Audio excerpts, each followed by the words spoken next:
The sun was rising on the colony world of Arden when the warning sirens began to cry across the valleys and hills. Farmers left their machines in the fields. Children stopped their games in the dusty streets. Soldiers rushed toward the barracks as a shadow passed across the sky. People looked upward and their hearts grew heavy. Above them, giant ships hung in the clouds. They were dark and vast, shaped like blades of stone, and they blotted out the light. The alien fleet had come. Arden was not a strong world. It was not filled with weapons or war machines. It was a simple colony where families worked the soil and dreamed of a quiet life. Yet among them were soldiers, both young and old, sent to guard the frontier. Among these soldiers was a boy named Aaron. He was the youngest in his unit. His armor was too new, his rifle too clean, and his hands still shook when he held it. The others called him eager but untested. To many, he was only a child playing at war. Aaron himself did not know if he could face what was coming. Still, when the alarm sounded, he ran with the others. He took his place at the defense wall outside the town, where sandbags and turrets waited. His heart beat fast, but he kept his eyes fixed on the horizon. Soon the ground shook as fire fell from the sky. The alien ships opened their bellies, and burning streaks raced downward. The soldiers braced themselves. From those streaks came machines of war, tall and sharp, with legs like blades and arms that carried glowing weapons. They landed with thunder, and the battle began. Aaron fired his weapon until his shoulders ached. Around him, older soldiers shouted commands. Explosions filled the air with dust and smoke. Yet for every alien machine that fell, two more seemed to take its place. The sky itself roared as smaller fighters screamed overhead. Still, the humans fought with courage, refusing to yield. Then the ground split open, and silence fell. From the largest alien ship came a figure taller than any human. She was wrapped in armor that gleamed like silver and crowned with a helm that shone like crystal. Her steps were slow but sure, and wherever she walked, her warriors parted to let her through. This was no ordinary leader. This was the alien queen. Her presence filled the battlefield with both fear and awe. She stood on a rise above the colony and looked down at the defenders. Her voice carried across the air, not as a shout but as a command that seemed to echo in every ear. Her words were strange yet clear. She spoke in a language the humans could understand, though none knew how. Her eyes moved across the lines of soldiers, searching as if for something. Many tried to hide from her gaze. Some lowered their heads. Yet when her eyes reached Aaron, she stopped. The boy stood frozen. He was covered in dirt and sweat, his hands trembling as he clutched his weapon, yet he did not step back. Though fear burned in him, he held his ground. The queen lifted her hand and pointed directly at him. "That human will be mine," she said. The words struck every soldier like a storm. They turned to look at Aaron, confused and alarmed. Why him? Why the youngest, the least experienced among them? No one could answer. Aaron himself felt his breath leave his body. He wanted to shout that she was wrong, that he was nobody, but his voice caught in his throat. The queen lowered her hand, and her army moved again. The battle raged with greater fury, as if her command had given new strength to her soldiers. The humans fought back with desperate courage, yet it was clear they were being pressed to their limit. Aaron fired until his rifle grew hot. He tried to lose himself among the chaos, but the queen's eyes seemed to follow him even when he turned away.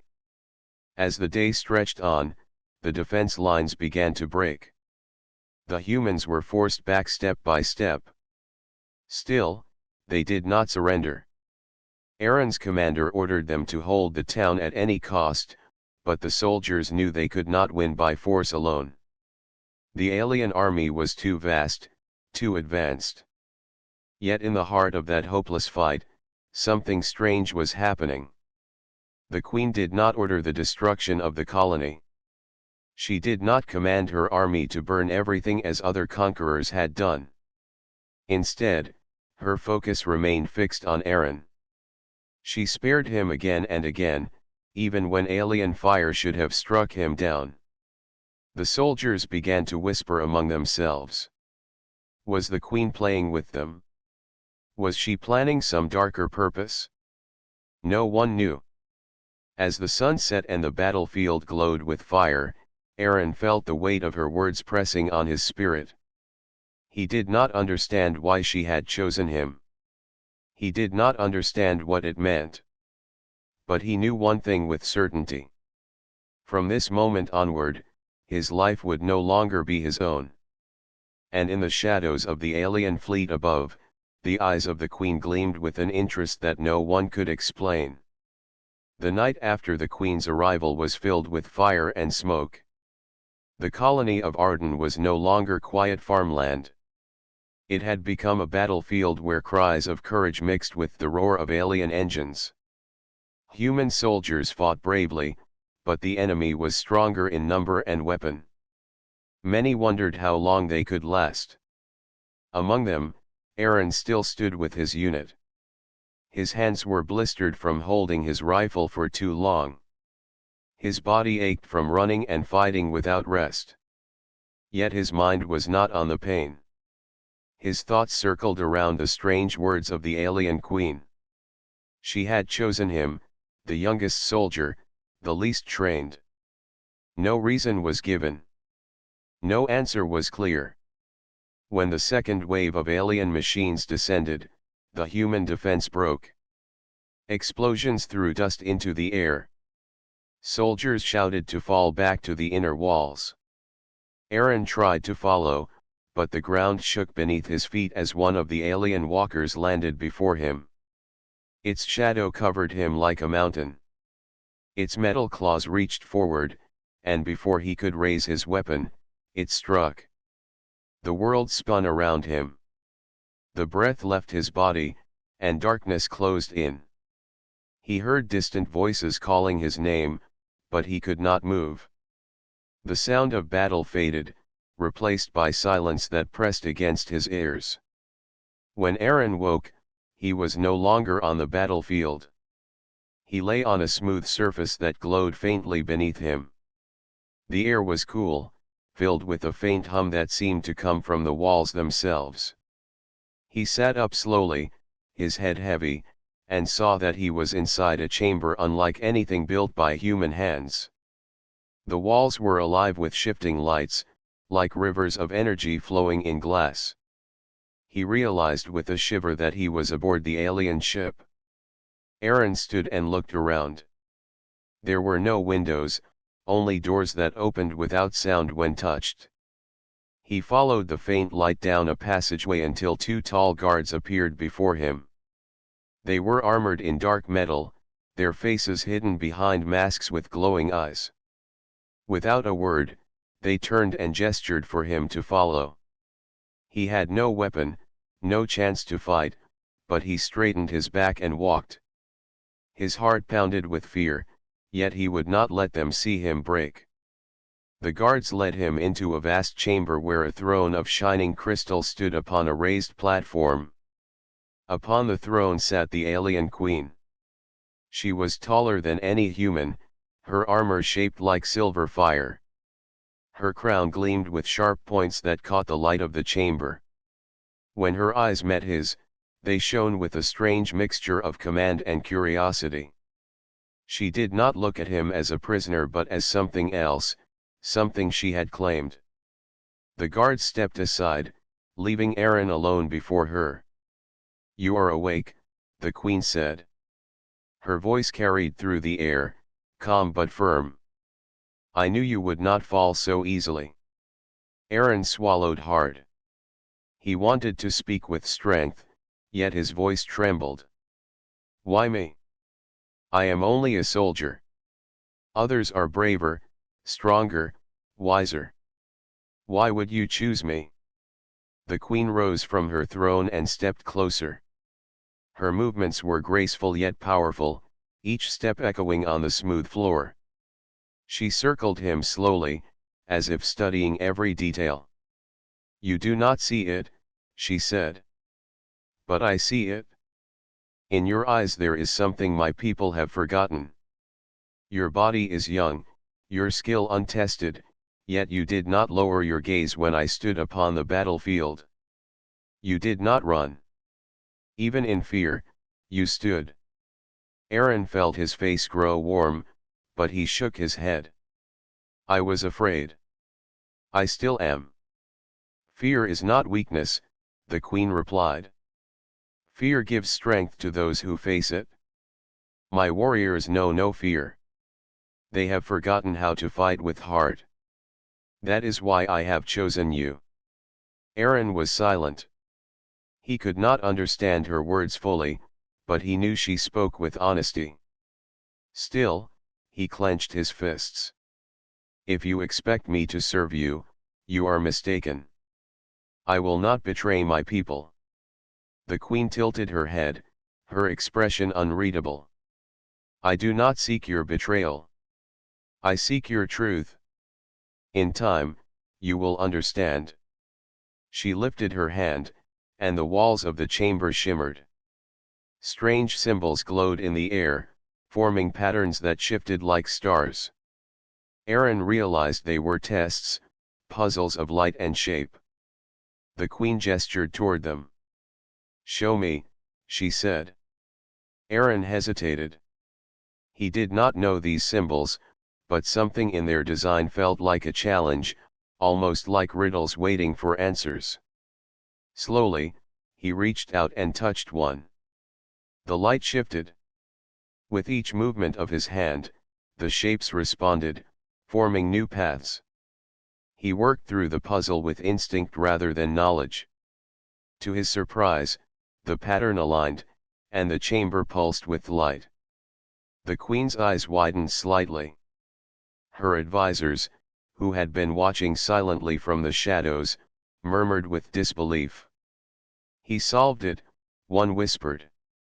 Impossible for a human, said another. The queen raised her hand, silencing them. Her gaze remained fixed on Aaron.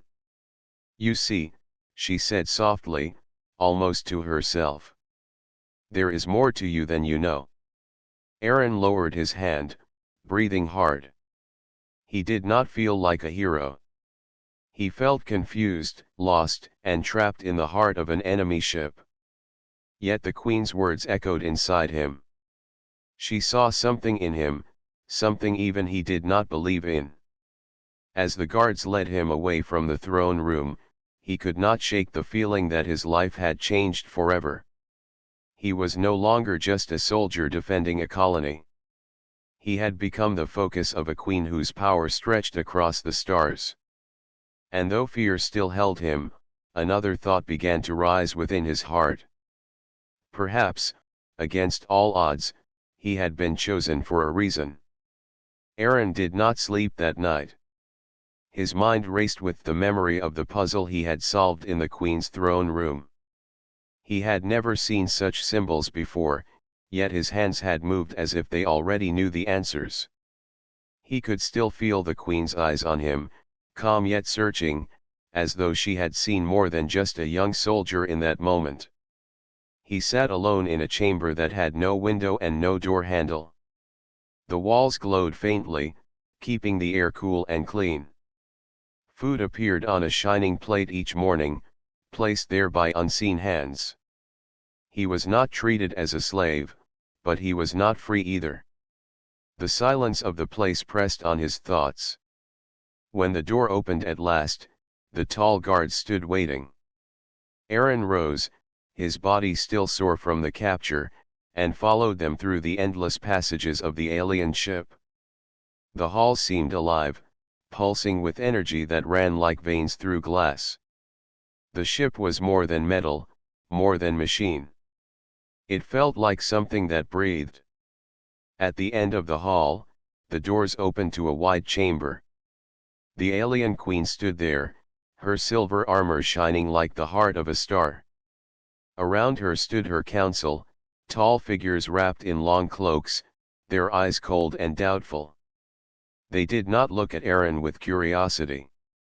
They looked at him with scorn. The queen raised her hand, and the chamber walls shifted again. Symbols appeared in the air, more complex than before, forming patterns of light that turned and twisted in endless shapes. "Today you will be tested," the queen said. Her voice was calm, but it carried the weight of command. "You will face the trials my people have built for their brightest minds. You will show us what it is that makes humans different."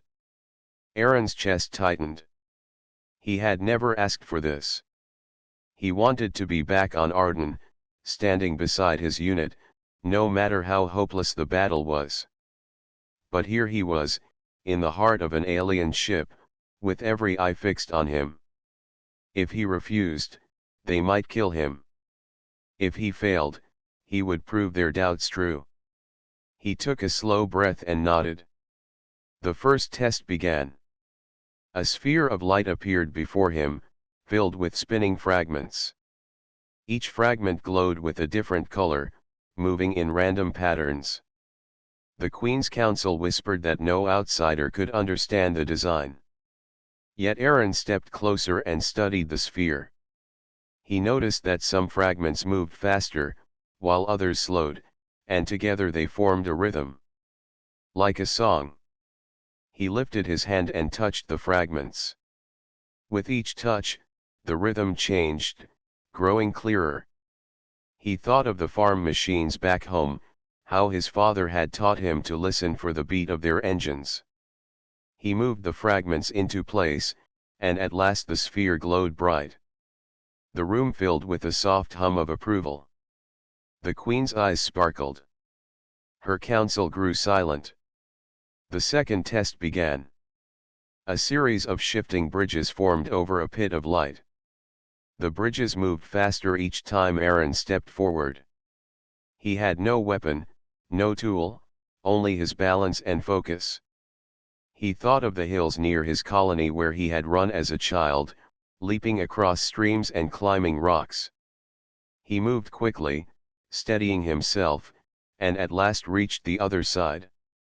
The council muttered again, some shaking their heads in disbelief. The third test began. Strange figures appeared, shaped like creatures of both shadow and light. They moved with patterns that were hard to follow. Aaron was told to predict where each figure would strike if it were an enemy. At first, he was confused. Then he remembered the drills he had trained in with his unit, how his commander had taught them to read the motion of an enemy before the strike came. He studied the rhythm of their steps and pointed to where each would land. One by one, he was correct. When the final figure vanished, silence filled the chamber. The Queen stepped forward, her armor gleaming in the strange light. "You see," she said, her voice echoing across the room. "He is more than what you believed. He is not trained in our ways, yet he sees patterns we cannot.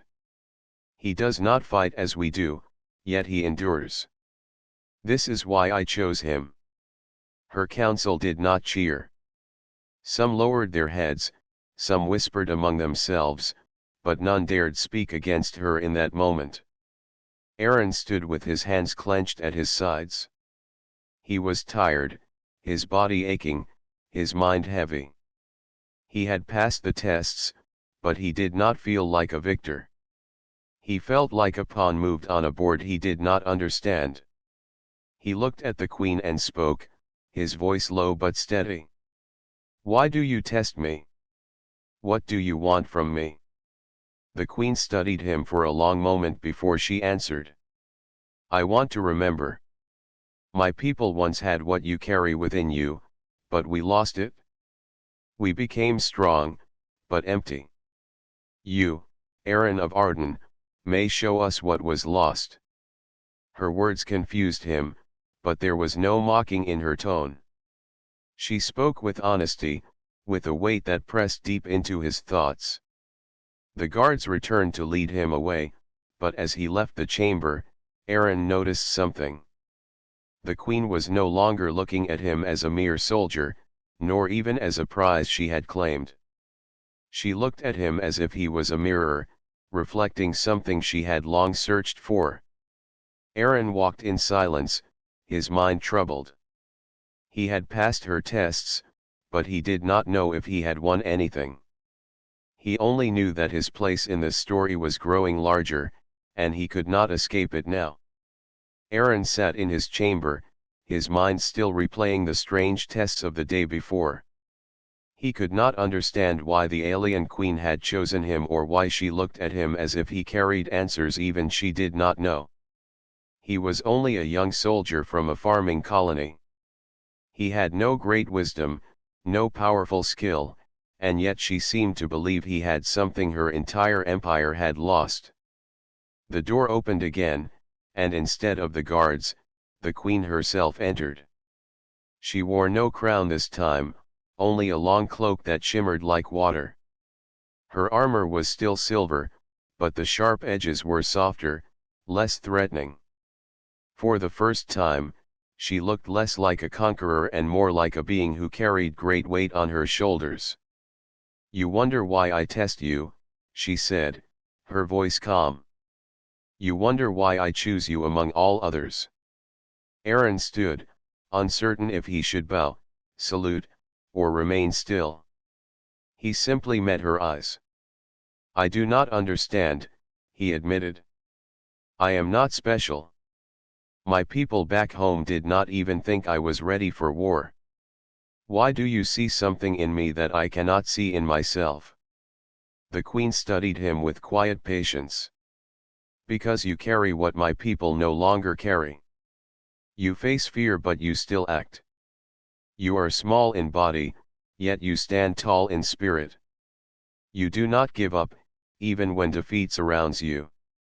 These are the things my empire has forgotten." Aaron frowned. "If your people are so strong, how can they forget something so simple?"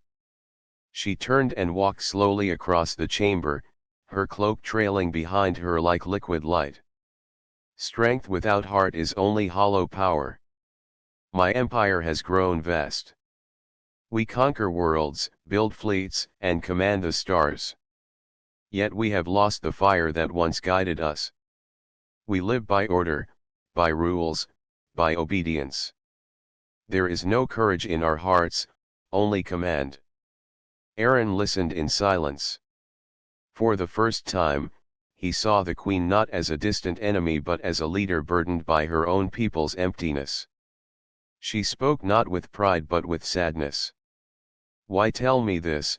he asked quietly.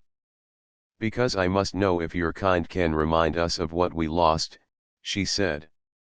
Her voice softened. "And because when I look at you, I feel that reminder." The words struck him deeply. He had never thought himself a symbol of anything. He was a boy who wanted to prove himself, nothing more. Yet here was the most powerful being he had ever seen, speaking to him as though his small courage was worth more than armies. The queen sat on a seat formed from the wall itself, which shaped itself to her presence as if alive. She looked at him again. "Tell me about your people. Tell me what gives them strength when the universe is against them." Aaron hesitated. His voice was not polished like a leader's. He did not know great speeches. Yet he remembered his home, his family, and the colony he had fought to protect. Slowly, he spoke. "We are not the strongest. We are not the smartest. Many worlds could crush us if they wished. But we hold on to one another. We believe tomorrow can be better than today, even when today is hard. We protect our families, we build our homes, we rise again when we fall. That is how we keep going." The queen listened, her eyes steady on him. She did not interrupt. She absorbed each word as though it carried the weight of truth. When he finished, silence filled the chamber. Then she said softly, "Hope. That is the word for what you describe. Hope is the light my people no longer carry." For a moment, neither spoke. Aaron felt the weight of her gaze but also sensed something new within it. It was not only curiosity. It was respect. The days that followed changed the pattern of his captivity. The queen returned often, not to test him with puzzles or trials but to speak with him.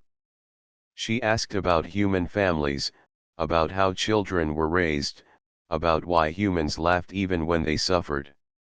Aaron answered with honesty, speaking of simple things, of planting fields with his father, of stories told by his mother at night, of games he played with friends in the colony. The queen listened with quiet attention, her expression sometimes softening, sometimes thoughtful. Her council whispered their disapproval, for they believed their queen wasted her time. Yet she ignored them. She kept returning to Aaron, drawn to the way he spoke of life with meaning. Aaron, in turn, began to see her differently.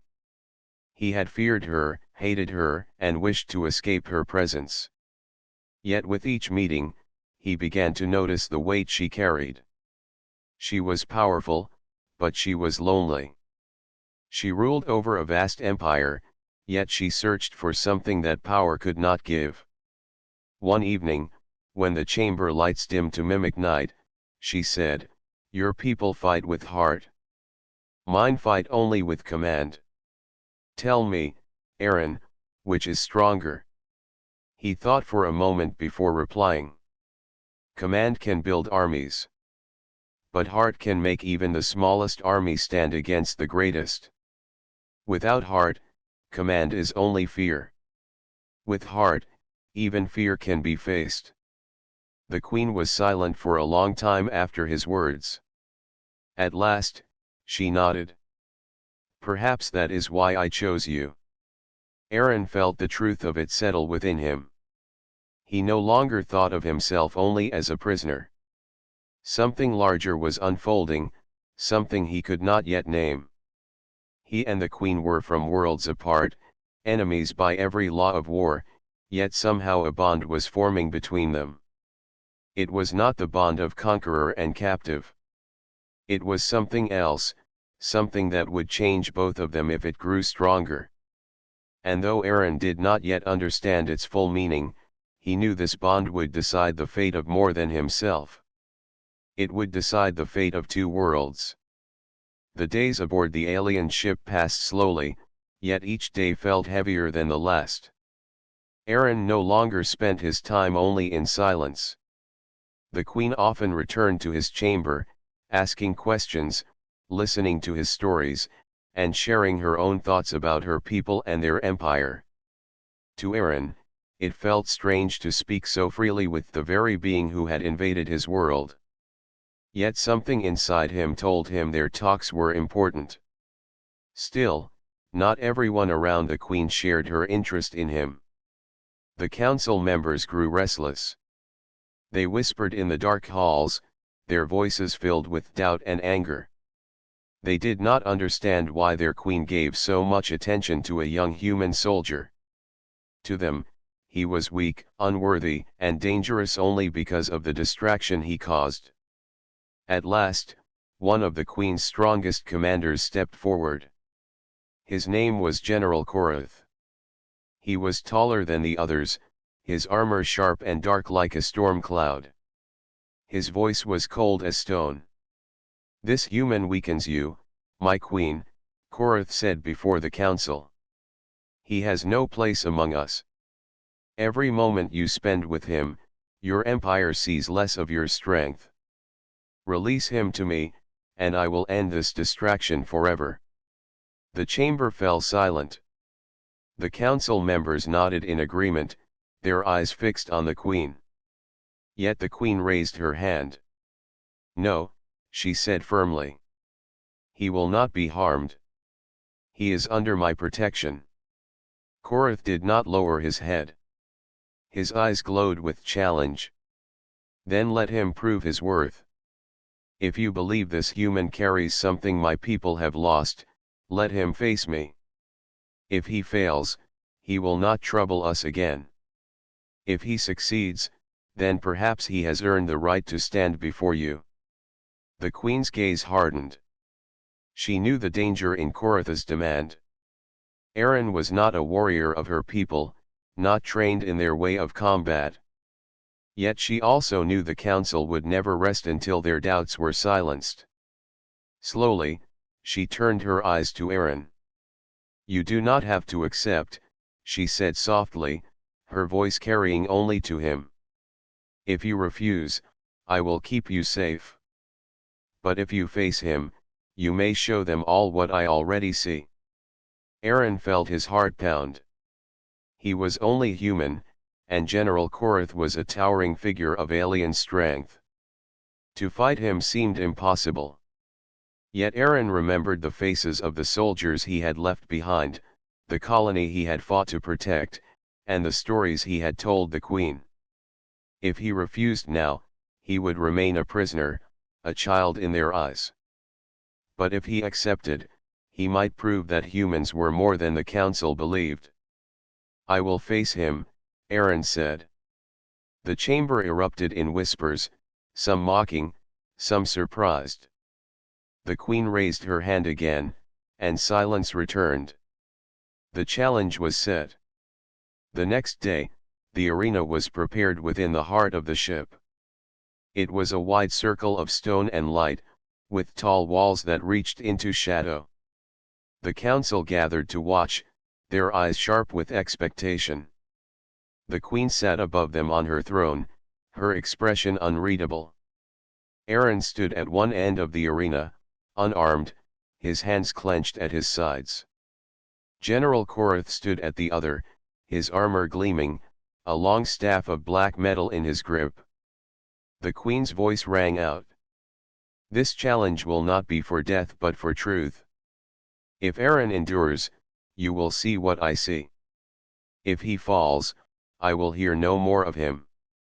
The signal was given. Korath moved first. His staff struck with the speed of a storm.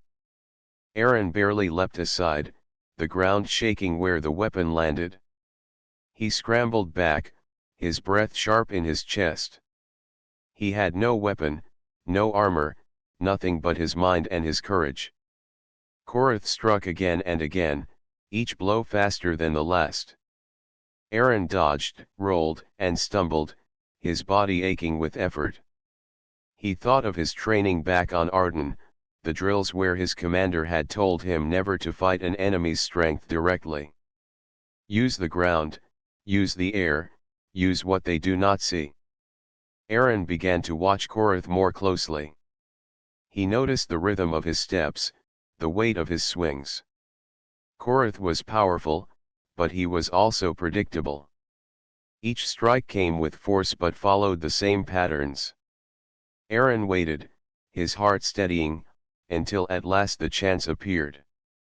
When Korath swung his staff in a wide arc, Aaron dropped low and kicked at his leg. The general staggered, surprised that a small human had struck him. Aaron rushed forward, grabbed a loose piece of stone from the ground, and pressed it against Korath's chest where the armor opened. The crowd gasped. Korath could have thrown him aside, but the queen raised her hand. "Enough," she said. Aaron stepped back, his chest rising and falling with exhaustion. Korath stood tall again, his eyes burning with pride and anger, but he did not move. "You see," the queen said to her council. "He is not stronger, but he is clever. He is not larger, but he is faster. He does not fight as we do, yet he endures. This is the strength of humanity." The council murmured, some still doubtful, but none could deny what they had witnessed. Aaron stood in the center of the arena, his body shaking but his spirit burning.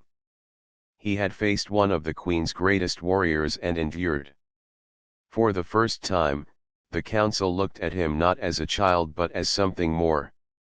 And though Aaron felt no victory in his heart, only exhaustion, he saw the queen's eyes upon him. In them was not command but pride. She had risked much by protecting him, and now he had proven she was right.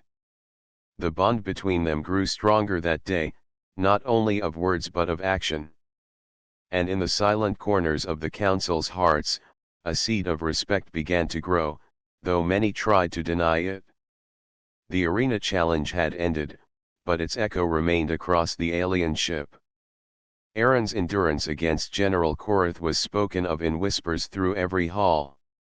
Some guards looked at him with surprise, others with silent respect, and some with anger that a human had embarrassed one of their own leaders. Yet none could deny what had happened. Aaron had survived the impossible.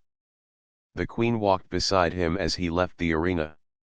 Her silver armor glowed faintly in the light, and her voice was calm. "You see now," she said, "that even the greatest among my people can be shaken by the courage of one human. You have shown them what I already knew." Aaron kept his head low. His body was bruised, his breath still heavy. "I did not win. I only endured. If Korath had wished, he could have ended me." The queen stopped and looked at him with steady eyes. "Endurance is victory. You faced him without fear. You found a way where none believed a way existed. That is the strength I speak of." Her words stirred something inside Aaron, but he could not forget what he had seen beyond the arena walls. He had seen the fleet preparing, their weapons ready, their soldiers waiting for the next command. His people were still in danger, and no challenge in an arena could change that. That night, the queen called him again to her chamber. The walls shimmered with soft light, and she sat without her crown, her expression thoughtful. She gestured for him to sit across from her. "My empire demands action," she said. "They press me to destroy your world and make an example of your kind. They believe showing mercy is weakness. They do not see as I see. Yet I am bound by their eyes. If I protect humanity, they will call me weak. If I destroy you, I will betray what I have begun to feel." Aaron listened carefully. For the first time, he realized how much she risked by keeping him alive. She was not only a queen but the center of an empire that respected only power. To show compassion was dangerous for her. "What do you feel?" Aaron asked softly. The queen's eyes shone like silver fire. "I feel a choice before me. One path leads to the destruction of your people. The other leads to something new, something untested, something that may change the shape of my empire forever. But to choose that path, I must stand against the very heart of my own council. I must show them that strength is more than fear." Aaron took a deep breath. He had never spoken as a leader before, but now his words mattered. Strength is not in destroying what you fear. Strength is in choosing peace when others expect war. My people are weak compared to yours, but we rise again and again because we believe tomorrow can be better. That is our true weapon. That is what you have seen in me." The queen was silent. She looked at him for a long time, as though searching for truth in his eyes. At last, she spoke. "Peace will not be easy. It will be met with rebellion within my empire. My generals will not obey. My council will resist me. If I choose peace, I will risk everything I rule." Aaron met her gaze without looking away. "Then it is not only my people who need hope. It is yours too. And hope begins with one choice." The chamber grew still. The queen closed her eyes for a moment, as though weighing the weight of worlds on her shoulders. When she opened them again, her voice was steady. "Then I will choose," she said. I will not destroy your people. I will not burn your world. I will stand before my empire and declare that humanity will live. I will tell them that strength is not only in conquest but in respect. Aaron felt a wave of relief wash over him, but also fear. He knew what this meant for her. She would stand against her own empire because of a belief in him, a simple soldier who had once been overlooked by his own people. The queen rose and stepped closer. But know this, Aaron. My choice is not only for you. It is for the fire I see in humanity. If your kind betrays this chance, if you waste the hope I give you, then all will be lost. I understand, Aaron said firmly. For the first time since his capture, the queen reached out her hand, not in command but in trust. Aaron hesitated, then placed his hand in hers. The touch was strange, her hand larger and colder than his, yet it carried a warmth he had not expected. Their bond was no longer prisoner and captor, nor ruler and subject. It was something different, something fragile but powerful. Outside the chamber, the council continued to whisper, planning their resistance. General Korath sharpened his blade, his eyes burning with the desire to restore the old order. The empire was not ready for the queen's choice. But the choice had been made. And Aaron, once the youngest soldier of Arden, now stood at the center of a storm that would decide the future of two civilizations. The alien fleet gathered above the colony world of Arden. Hundreds of ships floated in the dark sky, their weapons glowing with power. Below them, the people of Arden waited in silence, uncertain if they would live to see another sunrise. Soldiers held their rifles tightly, mothers held their children close, and old men stood at the edges of the fields, watching the sky with heavy hearts. On the largest ship, inside the throne chamber, the alien queen prepared to face her empire. She wore her crown of crystal and her silver armor, shining brighter than ever before. The council stood in a circle around her, their cloaks dark and their eyes filled with doubt. General Korath was among them, his sharp weapon resting in his hand, ready for the moment when he might be called to strike. Beside the queen stood Aaron. His uniform was torn, his body still bruised from the challenge, yet he stood straight and firm. His heart beat fast, for he knew that what happened now would decide the fate of his people.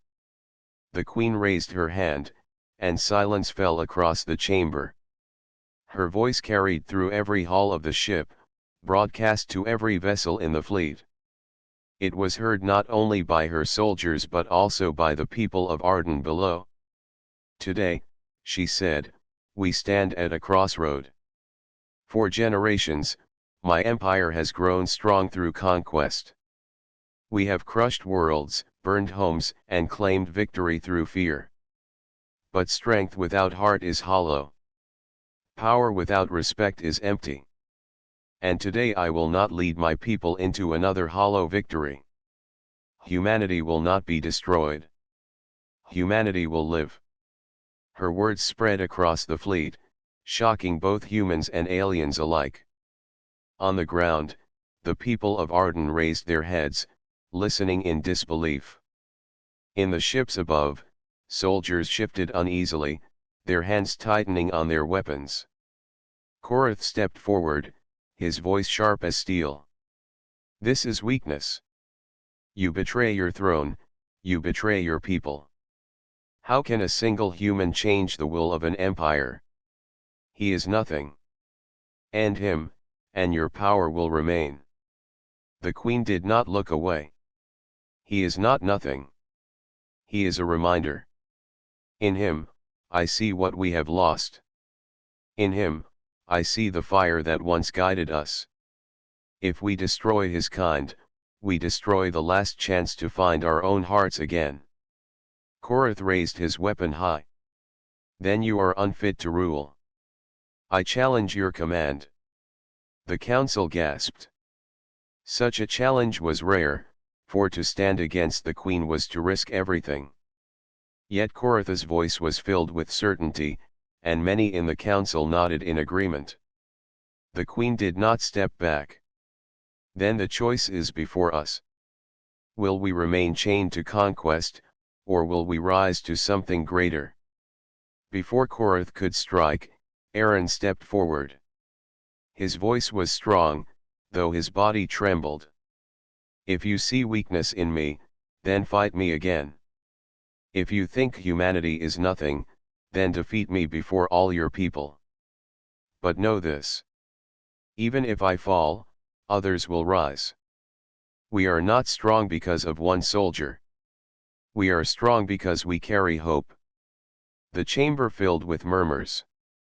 The courage in Aaron's words struck even those who doubted him. The queen's eyes shone with pride, but she did not speak. She allowed his words to hang in the air like a flame in darkness. Korath hesitated, then lowered his weapon slowly. He could not strike the queen openly, not with her guards around her, and he could not face Aaron again without risking another humiliation. Instead, he bowed his head, his voice bitter. The Empire will remember this day. The queen lifted her crown higher.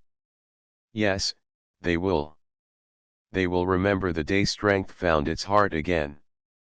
Her words carried across the fleet once more.